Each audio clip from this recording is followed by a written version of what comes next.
നമസ്കാരം. ഗുരവേ നമ. ഗുരു എന്നാൽ വഴികാട്ടി എന്നാണ് അർത്ഥം. എൻ്റെ കഴിഞ്ഞ കുറേ കാലത്തെ അക്കാഡമിക് ജീവിതത്തിനിടയിൽ ഒട്ടേറെ ഗുരുക്കന്മാരും അധ്യാപകരും ഉണ്ടായിട്ടുണ്ടെങ്കിലും ഒരു സിവിൽ സർവീസ് ഉദ്യോഗസ്ഥൻ എന്ന നിലയിൽ, ഒരു എഴുത്തുകാരൻ എന്ന നിലയിൽ ഞാൻ ഓർത്തിരിക്കുന്ന 2 അധ്യാപകർ ഉണ്ട്.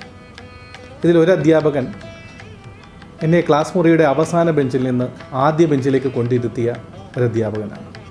രണ്ടാമത്തെ അധ്യാപകൻ അവസാന ബെഞ്ചിൽ നിന്ന് ആദ്യ ബെഞ്ചിലേക്ക് വന്നിട്ടും 10ാം ക്ലാസ്സിലെ മോഡൽ പരീക്ഷയ്ക്ക് മാത്തമാറ്റിക്സിന് 13 മാർക്ക് മേടിച്ച് ഞാൻ തോറ്റപ്പോൾ എന്തുകൊണ്ട് ഞാൻ തോറ്റു എന്ന് കണ്ടെത്തിയ മറ്റൊരു അധ്യാപികയാണ്. ഈ 2 പേരും എൻ്റെ അധ്യാപകരുടെ ഗണത്തിൽപ്പെടുന്നുണ്ടെങ്കിലും എന്നെ ആദ്യ അക്ഷരം കുറിപ്പിച്ചത് ഒരു അധ്യാപകനോ അല്ലെങ്കിൽ ഒരു ആശാനോ അല്ലെങ്കിൽ ഏതെങ്കിലും പള്ളിക്കൂടത്തിലെ അധ്യാപകരോ അല്ല. മറിച്ച് എൻ്റെ വീടിനടുത്തുള്ള ഒരു പിന്നോക്ക മേഖലയിൽ നിന്നുള്ള ഒരു സാധാരണ സ്ത്രീയാണ് എന്നെ ആദ്യ അക്ഷരം കുറിപ്പിച്ചത്. 3 മക്കളിലെ ഇളയ ആളായ എന്നെ ആദ്യം അക്ഷരം പഠിപ്പിക്കേണ്ട എന്നാണ് എൻ്റെ വീട്ടുകാർ തീരുമാനിച്ചത്. ഇങ്ങനെ അക്ഷരമൊന്നും പഠിക്കാതെ വയലിൽ പശുവിനെ വളർത്തി നടന്നിരുന്ന എന്നെ ഒരു ദിവസം ഈ സാധുവായ അമ്മൂമ്മ കണ്ടിട്ട് പത്രം വായിക്കാനെങ്കിലും അക്ഷരം പഠിച്ചൂടെ എന്ന് ചോദിക്കുകയും തുടർന്ന് കൂട്ടിയിട്ടിരുന്ന നെല്ലിൽ നിന്ന് ഒരു പോർഷൻ എടുത്തിട്ട് മുറത്തിലിട്ട് എൻ്റെ കൈ പിടിച്ച് എന്നെ അക്ഷരം എഴുതിപ്പിക്കുകയും ചെയ്തു. ഇതാണ് എൻ്റെ ജീവിതത്തിലെ ആദ്യ അക്ഷരം. സാധാരണ എല്ലാവരും സ്കൂളിൽ പോയി, അല്ലെങ്കിൽ എഴുത്തു പള്ളിക്കൂടത്തിൽ പോയി, അല്ലെങ്കിൽ കിൻഡർ ഗാർട്ടനിൽ പോയി അക്ഷരം പഠിച്ചപ്പോൾ മലയാളത്തിൽ സിവിൽ സർവീസ് പരീക്ഷ എഴുതുകയും മലയാളത്തിന് +2-ൽ 100-ൽ 100 മാർക്ക് വാങ്ങുകയും ചെയ്ത എനിക്ക് ആദ്യ അക്ഷരം കുറിക്കാൻ ഒരു അധ്യാപികയല്ലായിരുന്നു, മറിച്ച് എൻ്റെ നാട്ടിലെ ഒരു സാധാരണ സ്ത്രീ ആയിരുന്നു എന്ന് ഓർക്കേണ്ടതുണ്ട്. ഗുരുക്കന്മാർ ഏത് മേഖലയിൽ നിന്നും വരാം. അവർക്ക് പ്രത്യേക തരത്തിലുള്ള കഴിവുകളോ അല്ലെങ്കിൽ ഏതെങ്കിലും തരത്തിലുള്ള പ്രത്യേക വൈഭവങ്ങളോ ഉണ്ടാവണമെന്നില്ല എന്നുള്ളതാണ് ഈ സാധാരണ സ്ത്രീ ആദ്യാക്ഷരം പഠിപ്പിച്ചതിലൂടെ ഞാൻ ഉദ്ദേശിക്കുന്നത്. സ്കന്ദപുരാണത്തിൽ 7 തരത്തിലുള്ള ഗുരുക്കന്മാരെക്കുറിച്ച് പറയാറുണ്ട്. സൂചക് ഗുരുവെന്നും വാചക് ഗുരുവെന്നും ബൗദ്ധിക് ഗുരുവെന്നും തുടങ്ങി പരം ഗുരു വരെ നീളുന്ന 7 തരത്തിലുള്ള ഗുരുക്കന്മാരെക്കുറിച്ച് സ്കന്ദപുരാണം വിശദമായിട്ട് പറയുന്നുണ്ട്. ഇതിൽ പക്ഷേ എനിക്ക് തോന്നുന്ന ഒരു അധ്യാപകരായിട്ടുള്ള അല്ലെങ്കിൽ ഗുരുക്കന്മാരായിട്ടുള്ള ഒരു വിഭാഗം നിഷിദ്ധ ഗുരുക്കന്മാരാണ്. തെറ്റായ വഴികളിലേക്ക് നയിക്കുന്നവരും ഒരു ഗുരുക്കന്മാരിൽ പെടുന്നു എന്ന് സ്കന്ദപുരാണം കൃത്യമായിട്ട് പറഞ്ഞു വെക്കുന്നുണ്ട്. എൻ്റെ ജീവിതത്തിലും തെറ്റായ വഴികളിലേക്ക് നയിച്ച അധ്യാപകരുടെ എണ്ണവും കുറവല്ല. എനിക്ക് കണക്ക് വളരെ പ്രയാസമാണ്. കണക്ക് പ്രയാസത്തിനുള്ള പ്രധാനപ്പെട്ട കാരണം എന്തുകൊണ്ട് എനിക്ക് കണക്ക് മനസ്സിലാവുന്നില്ല എന്ന് മനസ്സിലാവാതെ എന്നെ നിരന്തരം അടുപ്പിച്ച് പഠിപ്പിച്ച ഒരു കണക്ക് അധ്യാപകനുണ്ടായിരുന്നു. ആ അധ്യാപകനെ ഭയന്നാണ് ഞാൻ കണക്ക് പഠിക്കാതെ പോയത്. അതേപോലെ തന്നെയാണ് ഹിന്ദിയിൽ മേം ഉപയോഗിച്ചാൽ ഹും ഉപയോഗിക്കണം എന്ന് എന്നെ പഠിപ്പിച്ച, അല്ലെങ്കിൽ നോട്ട് ഓൺലി ഉപയോഗിക്കുമ്പോൾ ബട്ട് ഓൾസോ മാത്രമേ ഉപയോഗിക്കാവൂ എന്ന് പഠിപ്പിച്ച ഹിന്ദി ഇംഗ്ലീഷ് ടീച്ചർമാരാണ് എൻ്റെ ലാംഗ്വേജ് സ്കിൽസ് താഴോട്ട് പോകാൻ ഒരു കാലത്ത് പ്രധാനപ്പെട്ട കാരണമായിരുന്നത്. പിന്നീട് ഞാൻ സിവിൽ സർവീസിൻ്റെ ഭാഗമായി വിദേശ ട്രെയിനിങ് പ്രോഗ്രാമുകളുടെ ഭാഗമായി ഇന്ത്യ മുഴുവനും ലോകം മുഴുവനും സഞ്ചരിക്കുമ്പോഴും ഇന്നേ വരെ മേം ഉപയോഗിക്കുമ്പോൾ ഹും ഉപയോഗിക്കുന്ന ഒരു ഹിന്ദിക്കാരനെയോ നോട്ട് ഓൺലി ഉപയോഗിക്കുമ്പോൾ ബട്ട് ഓൾസോ ഉപയോഗിക്കുന്ന ഒരു ഇംഗ്ലീഷുകാരനെയോ ഞാൻ എൻ്റെ ജീവിതത്തിൽ കണ്ടിട്ടില്ല. ക്ലാസ് മുറികളിൽ എൻ്റെ ഗുരുക്കന്മാർ എന്നെ പഠിപ്പിച്ചതല്ല, ഞാൻ പിന്നീട് പുറം ലോകത്ത് കണ്ട എൻ്റെ കമ്മ്യൂണിക്കേഷൻ അല്ലെങ്കിൽ ആശയവിനിമയ ജീവിതമെന്ന് എനിക്ക് അപ്പോഴാണ് മനസ്സിലായത്. എന്നെ ക്ലാസ് മുറിയിൽ പഠിപ്പിക്കാതെ നീ എൻ്റെ ട്യൂഷൻ ക്ലാസ്സിൽ വന്നാൽ മതി, ഞാൻ അവിടെ പഠിപ്പിക്കാമെന്ന് പറഞ്ഞ ഒരു അധ്യാപകൻ എനിക്കുണ്ട്. നീ പാഠപുസ്തകത്തിലെ പഠിക്കേണ്ട, ഞാൻ നിനക്ക് 4-5 ഗൈഡ് പുസ്തകങ്ങൾ പറഞ്ഞു തരാം, ഈ ഗൈഡ് പുസ്തകം വാങ്ങി പഠിച്ചാൽ മതി എന്ന് പറഞ്ഞ മറ്റൊരു അധ്യാപകനും എനിക്കുണ്ട്.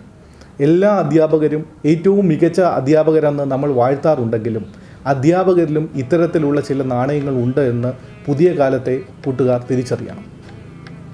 പുതിയ കാലത്ത് ഗൂഗിളും മൈക്രോസോഫ്റ്റും അല്ലെങ്കിൽ മൊസില്ല ഫയർഫോക്സുമാണ് നമ്മുടെ ഗുരുക്കന്മാർ. പണ്ട് അധ്യാപകരായിരുന്നു നമുക്ക് ഗുരുക്കന്മാരെങ്കിൽ ഇന്ന് നമ്മൾ ഗൂഗിൾ ക്രോം എടുത്ത് സെർച്ച് ചെയ്യുമ്പോൾ ആ ഗൂഗിളാണ് നമ്മുടെ അധ്യാപകർ. പക്ഷേ ഇൻ്റർനെറ്റിൽ കിട്ടുന്ന വിവരങ്ങൾ എത്രത്തോളം വിശ്വാസകരമാണ്, എത്രത്തോളം വിശ്വസനീയമാണ് എന്നുള്ളതാണ് ഇതിലെ ഏറ്റവും പ്രധാനപ്പെട്ട കാര്യം.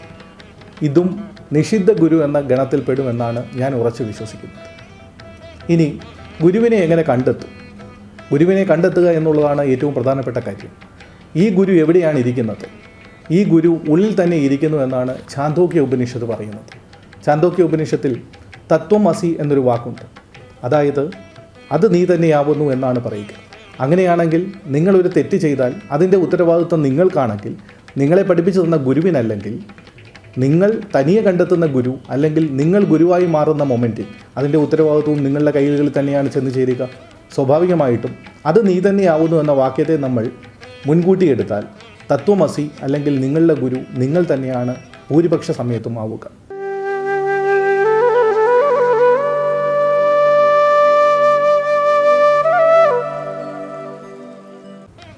എല്ലാ കാലത്തും മൂല്യച്യുതികൾ ഉണ്ടായിട്ടുണ്ട്.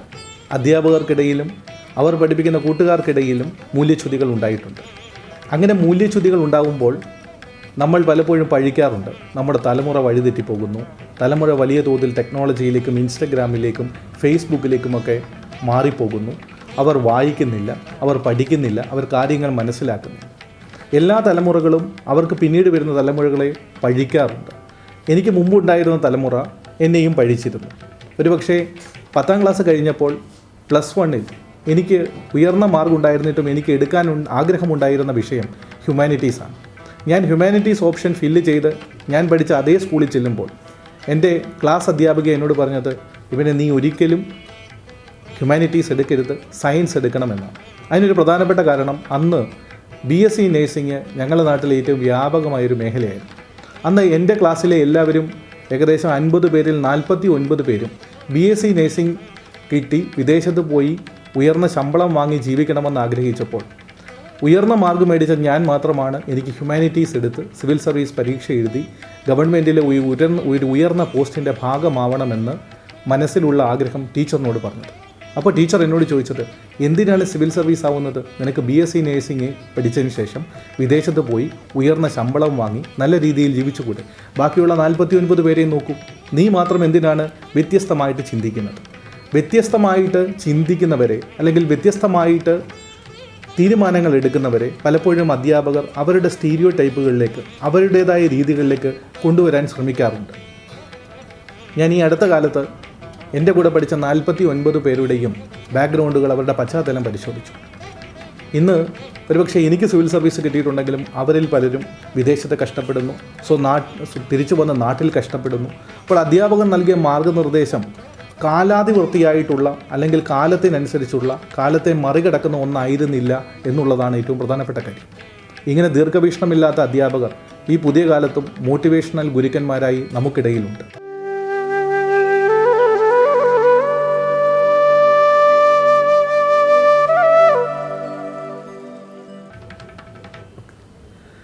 നാലാം ക്ലാസ്സിൽ എന്നെ അവസാന ബെഞ്ചിൽ നിന്ന് ആദ്യ ബെഞ്ചിലേക്ക് കൊണ്ടുവന്ന ഒരു അധ്യാപികയെക്കുറിച്ച് ഞാൻ മുമ്പ് സൂചിപ്പിച്ചിരുന്നു. ഈ അധ്യാപിക എന്നോട് ഒരിക്കൽ ചോദിച്ചു, നിനക്ക് എന്തായി തീരാനാണ് ആഗ്രഹം?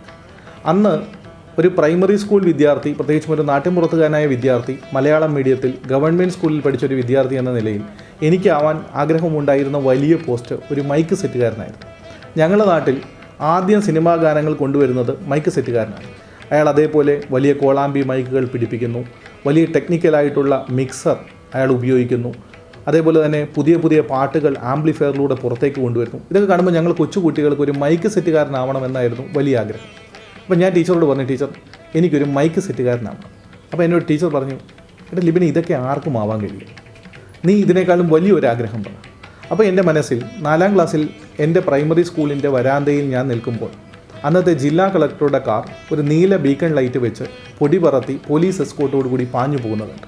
അപ്പോൾ എൻ്റെ മനസ്സിൽ എനിക്ക് ആ ജീപ്പിലിരിക്കുന്ന ആളെപ്പോലെ ഒരു ജില്ലാ കളക്ടർ ആവണമെന്നുള്ള ആഗ്രഹം തോന്നി. അപ്പോൾ ഞാൻ ടീച്ചറോട് പറഞ്ഞു, ടീച്ചർ എനിക്ക് എങ്ങനെയെങ്കിലും സിവിൽ സർവീസ് പരീക്ഷ എഴുതി ഒരു സിവിൽ സർവീസുകാരനാവണം.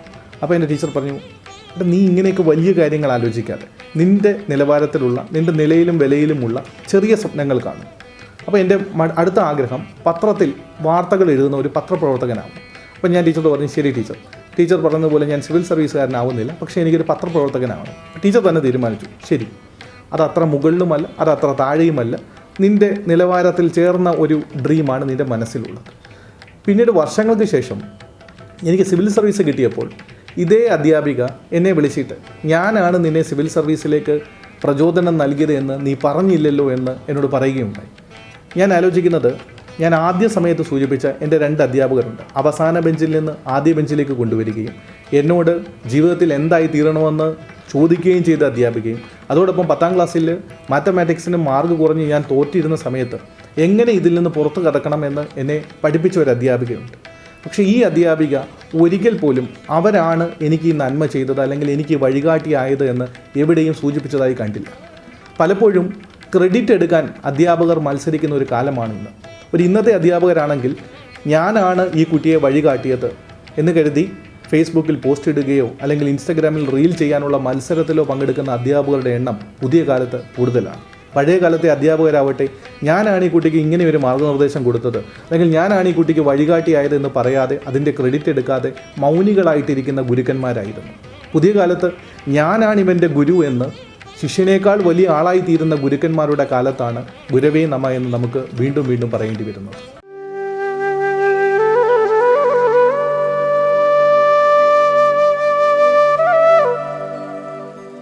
ഇങ്ങനെയുള്ള അധ്യാപകരാണ് പുതിയ തലമുറ വഴിതെറ്റിപ്പോകുന്നു. അവർ ഗെയിമിലും യൂട്യൂബിലും റീൽസിലും മാത്രമാണെന്ന് പഴിക്കുന്നവർ. പക്ഷേ എന്തുകൊണ്ടാണ് നമ്മുടെ കുട്ടികൾ ഈ മേഖലയിലേക്ക് തിരിഞ്ഞു പോകുന്നത് എന്ന് മനസ്സിലാക്കാനോ അതിനനുസരിച്ച് അവരോടൊപ്പം തോളിൽ തട്ടി നിൽക്കാനോ നമ്മുടെ അധ്യാപകർക്ക് കഴിയാത്തത് കൊണ്ടാവുമല്ലോ ഈ കുട്ടികൾ ലഹരിയുടെയും മറ്റു മയക്കുമരുന്നിൻ്റെയും ലോകത്തേക്ക് പോകുന്നത്. ഒരു കുട്ടിയെ അടുത്തറിയുന്ന ഒരു അധ്യാപകന് ആ കുട്ടിയിൽ വരുന്ന ചെറിയ ചലനങ്ങൾ വരെ മനസ്സിലാക്കാൻ കഴിയും. പക്ഷേ പുതിയ കാലത്ത് കുട്ടികളെക്കാൾ അധ്യാപകർ ബിസിയാണ്. അധ്യാപകർ തങ്ങളെടുത്ത ലോണിൻ്റെ EMI എങ്ങനെ തിരിച്ചടയ്ക്കണം, തങ്ങൾക്ക് പുതിയ ലോണുകൾ എവിടെ നിന്ന് കിട്ടും, പുതിയ വീട് വെച്ച് കഴിഞ്ഞാൽ അതിന് ഏത് ഡിസൈൻ വേണം തുടങ്ങിയ മെറ്റീരിയലിസ്റ്റിക്കായ ഭൗതികപരമായ കാര്യങ്ങളിൽ കൂടുതൽ വ്യാപൃതരാണ്. സ്വന്തം ജീവിതത്തിലെ തിരക്കൊഴിഞ്ഞു വെച്ചിട്ട് കുട്ടിയെ ശ്രദ്ധിക്കുവാൻ അധ്യാപകർക്ക് കഴിയാത്തത് കൊണ്ടാണ് പലപ്പോഴും കുട്ടിയിൽ നടക്കുന്ന ചെറിയ മാറ്റങ്ങൾ ഒരുപക്ഷെ രക്ഷിതാക്കൾ ജോലി കിട്ടുന്ന അല്ലെങ്കിൽ ജോലിയുള്ള രക്ഷിതാക്കളാണെങ്കിൽ അവർക്ക് കുട്ടികളെ ശ്രദ്ധിക്കാൻ കഴിയില്ല എന്ന് നമുക്ക് വിശ്വസിക്കാം. പക്ഷേ കുട്ടികളുടെ കാര്യങ്ങൾ ശ്രദ്ധിക്കേണ്ട അധ്യാപകർ, കുട്ടികളിൽ വരുന്ന ചെറിയ മാറ്റങ്ങൾ പോലും തിരിച്ചറിയേണ്ടവർ, സ്വന്തം ജീവിതത്തിലെ പ്രശ്നങ്ങളിലും വിഷമങ്ങളിലും നട്ടം തിരിയുമ്പോൾ അവർക്ക് എങ്ങനെയാണ് കുട്ടികളെ ശ്രദ്ധിക്കാൻ കഴിയുക? പിന്നെ അവരുടെ മുമ്പിലുള്ള വഴി എന്താണ്? കുട്ടികൾ ഇൻസ്റ്റാഗ്രാമിൽ വഴിതെറ്റുന്നു, കുട്ടികൾ പുതിയ ടെക്നോളജിയുമായി ഇടപെടുന്നു, കുട്ടികൾ AI ചാറ്റ് ബോട്ടുകളുമായിട്ട് ചാറ്റ് ചെയ്യുന്നു, അല്ലെങ്കിൽ കുട്ടികൾ തെറ്റായ വഴികളിലേക്ക് പോകുന്നു എന്ന് വിലപിക്കാനേ കഴിയുള്ളൂ. കുട്ടിയിൽ വരുന്ന ചെറിയ മാറ്റങ്ങൾ പോലും കുട്ടിക്ക് മനസ്സിലാവും മുമ്പേ, രക്ഷിതാവിന് മനസ്സിലാവുന്നതിന് മുമ്പേ മനസ്സിലാക്കാൻ അധ്യാപകൻ സ്വന്തം പ്രശ്നങ്ങൾ മാറ്റിവെക്കുന്നിടത്ത് മാത്രമേ ഈ തലമുറ വഴി തെറ്റാതിരിക്കാനുള്ള ഉത്തരവാദിത്വം അധ്യാപകർ കൂടുതലായി ഏറ്റെടുക്കാൻ കഴിയൂ.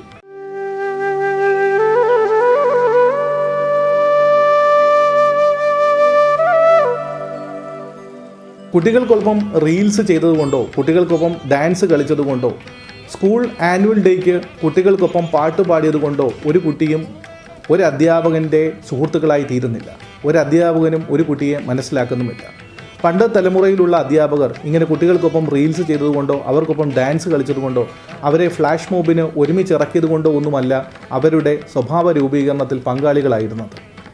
ഇങ്ങനെ വരുന്ന കുട്ടികളാണ് വീട്ടിൽ പോയി അവർക്ക് രക്ഷിതാക്കളെ മനസ്സിലാവുന്നില്ല, അവർക്ക് സമൂഹത്തെ മനസ്സിലാവുന്നില്ല, അവരവരിലേക്ക് ഒതുങ്ങിക്കൂടുന്നു, അവരവരുടേതായ വഴികൾ തേടുന്നു. അവരവരുടേതായ വഴികൾ തേടുമ്പോൾ അവർക്ക് സോഷ്യൽ മീഡിയയിലും അവർക്ക് ചുറ്റിനും കാണുന്ന വെർച്വൽ വേൾഡിൽ എന്താണോ അതവർ സ്വാഭാവികമായും പിന്തുടരും. കാരണം അവരുടെ തലച്ചോറ് അങ്ങനെയാണ്. അവരെന്താണോ നിരന്തരം കാണുന്നത് അതവർ തീർച്ചയായും ഫോളോ ചെയ്യും.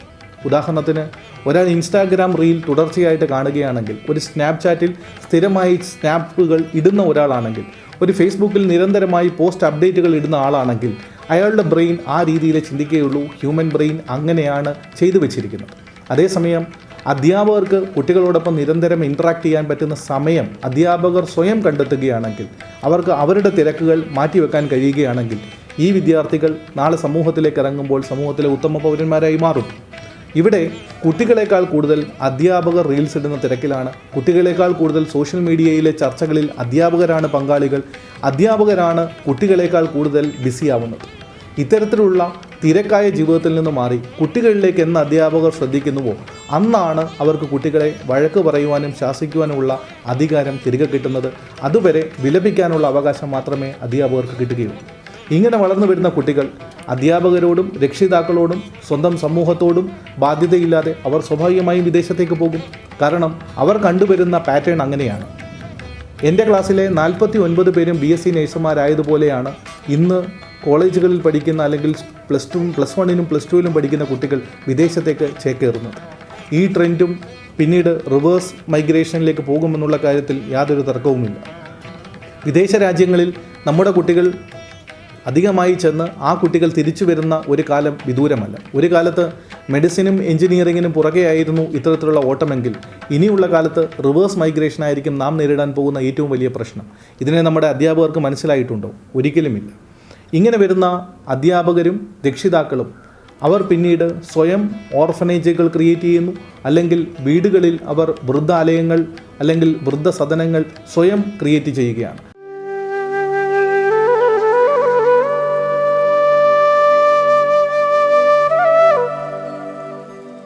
ഞാൻ പഠിച്ചിരുന്ന സമയത്ത് ഞാൻ സ്കൂൾ ഫീസായി കൊടുത്തിരുന്നത് ഒരു വർഷം 2000 രൂപയാണ്. ഈ 2000 രൂപ ഞാൻ കണ്ടെത്തിയിരുന്നത് LSS സ്കോളർഷിപ്പും USS സ്കോളർഷിപ്പും അതേപോലെ നാഷണൽ മെറിറ്റ് കം മീൻ സ്കോളർഷിപ്പും പഠിച്ചു പാസ്സായതിനു ശേഷമാണ്.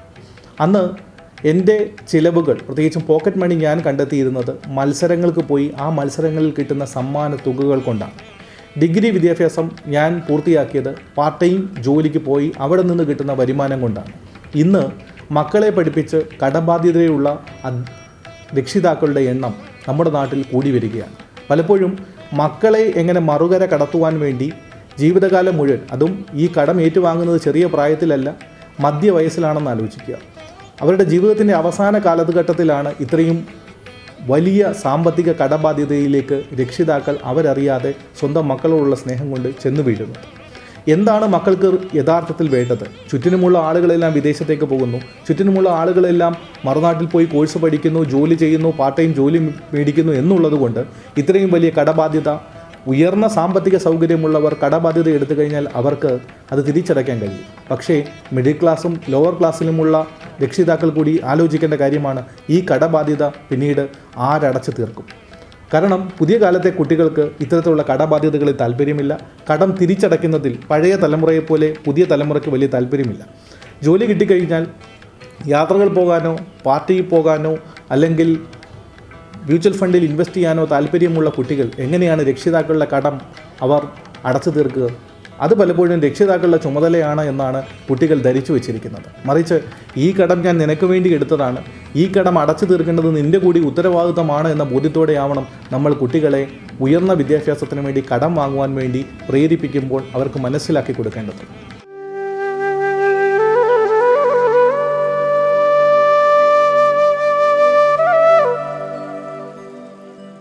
ഞാൻ ചെറുപ്പകാലത്ത് എൻ്റെ വീടിൻ്റെ വരാന്തയിലിരുന്ന് ഇംഗ്ലീഷ് പത്രം ഉറക്കെ വായിക്കുമായിരുന്നു.